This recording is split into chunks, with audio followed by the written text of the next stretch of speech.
Hello, St. Mary's. So you'll see that everything is decorated behind me, and wanted to say thanks to everybody who came out to Hanging of the Greens yesterday. Had another wonderful time. So hey, I left some stuff on the cutting room floor yesterday. We had choir and the Advent reading and communion, and so left a bunch out that I'd like to say. And so I'm gonna give it to you here. Yesterday, we talked about these two comings of Christ, and in a way, we can also talk of them as Christ coming in a very personal way and Christ coming in a very global way. Two comings, two different ways that Christ comes into our life.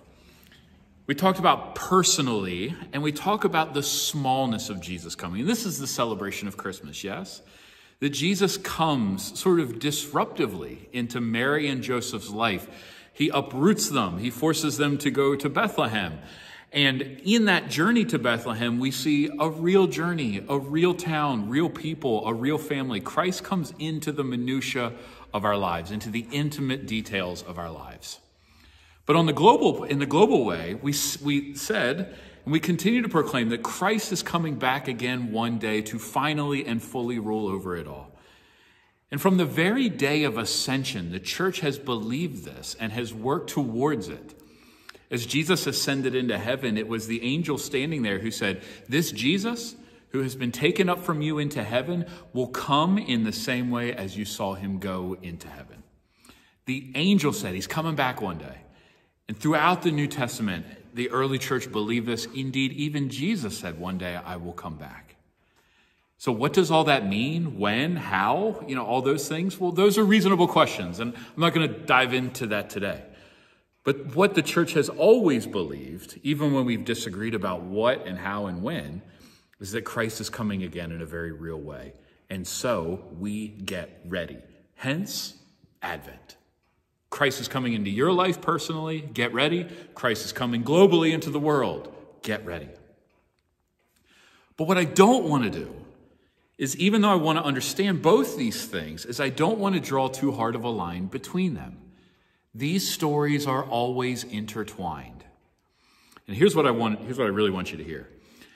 God never does something in your life that isn't intended for the wider world. Hear that again. God never does something in your life that isn't intended for the wider world.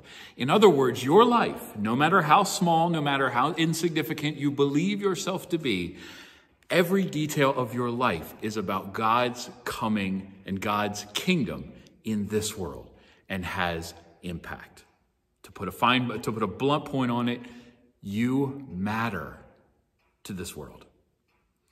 And the best illustration I know how to share this with you was mentioned in our Advent reading. And by the way, Leanne and Emmy, thank you very much for your help yesterday. It's the story of Elizabeth and Zechariah and their own miracle child, John the Baptist. Here's what we know about Elizabeth. And we hear all this in Luke chapter 1.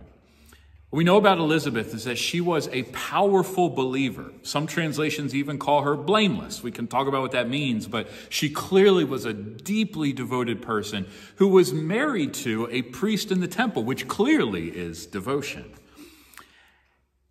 But for all the wonderful things in her life, for all the wonderful service she had rendered, for a lifetime of giving herself to God, there was one thing she lacked, and it was the thing she wanted most, which was a child.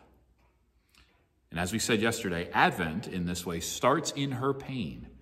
And yet, even out of that pain, she lived a life of hope. It wasn't like she said, "I don't have a child, therefore I don't believe in God." No, she said, I have this pain in my life, but nevertheless I will serve. That is what hope looks like. And in the fullness of time, an angel comes to Zechariah to announce this miracle birth that is about to happen. And here's what the angel said. He said, "He will turn many of the people of Israel to the Lord their God. With the spirit and power of Elijah, he will go before him to turn the hearts of parents to their children and the disobedient to the wisdom of the righteous, to make ready a people prepared for the Lord." Beautiful words, angelic words. He will turn many of the people towards the Lord their God. He will bring reconciliation. With the spirit and power of Elijah, he will turn hearts towards one another. This child, hear this, is given with a purpose, as are all of God's gifts. God gives this child with a purpose. But look deeper. This particular purpose, what the angel says, is nearly pulled directly from the prophet Malachi in chapter 4. Here's what Malachi had written hundreds of years before this story. Malachi writes, "Lo, I will send you the prophet Elijah before the great and terrible day of the Lord comes. He will turn the hearts of parents to their children and the hearts of children to their parents, so that I will not come and strike the land with a curse." Luke, as he's writing this, knows exactly what he's doing. He says, this from Elijah, this from Malachi, where he predicts that a new Elijah will come that will prepare hearts for the Lord and will bring about reconciliation. He's saying, this is exactly who John the Baptist is to be. And this is what the angel said. He will be with the spirit and power of Elijah. He will prepare people for the Lord and will create reconciliation between people. John the Baptist is the new Elijah, the forerunner of God, so to speak, the Lord's messenger who will prepare the way for the Lord's coming. This is a remarkable thing, and God has kept God's promise that happened hundreds of years ago. This is wonderful and beautiful. We should celebrate as part of Advent. But do you see what is happening here? This intersection between Elizabeth's life and the global work of God.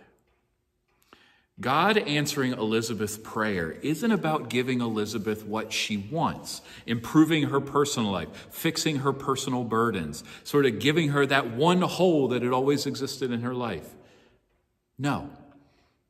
There's a way in which God had prepared her so that when he gave the child who was to be the new Elijah, who was to play a role in the salvation history of the world, that would come to pass.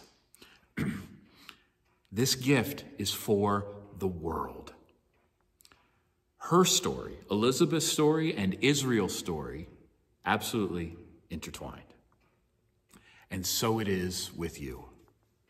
The hope God is building in you out of your pain is not just for you, but it is for the world. You see, Elizabeth had spent a lifetime getting ready to receive this gift in piety and faith because she had spent a lifetime trusting God and serving God faithfully, even in the midst of her pain. You see, this child isn't a reward for faith, but rather reflects that she was well positioned to carry out the responsibility that God had for her. And in time, God answered that when she was ready. You got to remember, Elizabeth's task was difficult. John could not have been an easy child. All right, and dedicating this child that you have when you've wanted one for so bad, dedicating it to the Lord's purposes has got to be difficult. We can go back to the story of Hannah and her son in 1 Samuel if we want to read how difficult this is. And remember that Elizabeth's son ultimately becomes a religious rebel who ended up with his head cut off by Herod. Would you be willing to take that on? Would you be willing in the midst of your pain to have God answer it in such a way that that's the journey that you had to walk? But because Elizabeth was well formed in virtue and conviction and understood what this child was to be and understood that God's work was bigger than her, she was exactly well prepared. She was the exact person to do this work. God intervened in her life and gave her a gift that is for the world. Individual story and global story always intertwined. So friends, as we head off into Advent, now we're on day 2 of our Advent journey together. Seek after hope. And hope means we dive into our pain. We talked about this yesterday. Advent begins in the places of our pain. But friends, that place of pain may very well be the place where God is calling you into your greatest service. God may be preparing something in you that is not just for you, but is for others. And so let us go on the same journey that Elizabeth went on, to be formed in the ways that the church offers us formation: prayer, scripture, sacrament, service towards others.